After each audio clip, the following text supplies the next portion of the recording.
আমরা মেয়েরা সবকিছু সামলে নেওয়ার আরেক নাম। আমরা মেয়েরা ঘরে বাইরে সবকিছু সমানভাবে সামলাতে সক্ষম। তো আসসালামু আলাইকুম সবাইকে। সবাই কেমন আছেন? আশা করছি ভালো আছেন, সুস্থ আছেন। আজকে বাজার করার জন্য বের হয়েছিলাম। সঙ্গে ছিল আমার মেয়ে। রাস্তার ধারে টুপি আর বাবুল দেখে তাকে কিনে দিতে বলে।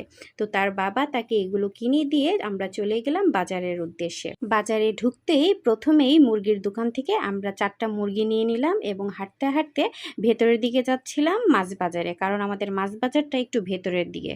তো মাছ বাজারে এসে দেখি খুব সুন্দর সুন্দর তরতাজা রুই মাছ ছিল, বিভিন্ন রকমের মাছ ছিল। তো এই মাছগুলো আমার খুব ভালো লাগছিল, নিয়ে নিলাম রুই মাছ আর এখান থেকে নিয়ে নিলাম 2 কেজি চিংড়ি মাছ। চিংড়ি মাছগুলো খুবই তরতাজা ছিল, দেখতে অনেক ভালো লাগছিল, দেশীয় চিংড়ি ছিল। আর এই যে দেখছেন পাবদা মাছ, এই পাবদা মাছগুলো আমার অনেক প্রিয়, তাই নিয়ে নিলাম পাবদা মাছ। আর এই যে গরুর ভুঁড়ি, অনেক দিন যাবৎ গরুর ভুঁড়ি খাই না, তা গরুর ভুঁড়ি নিয়ে নিলাম। অবশেষে বাজার করে আমরা সবাই বাড়ির দিকে ফিরছিলাম কোক খেতে খেতে।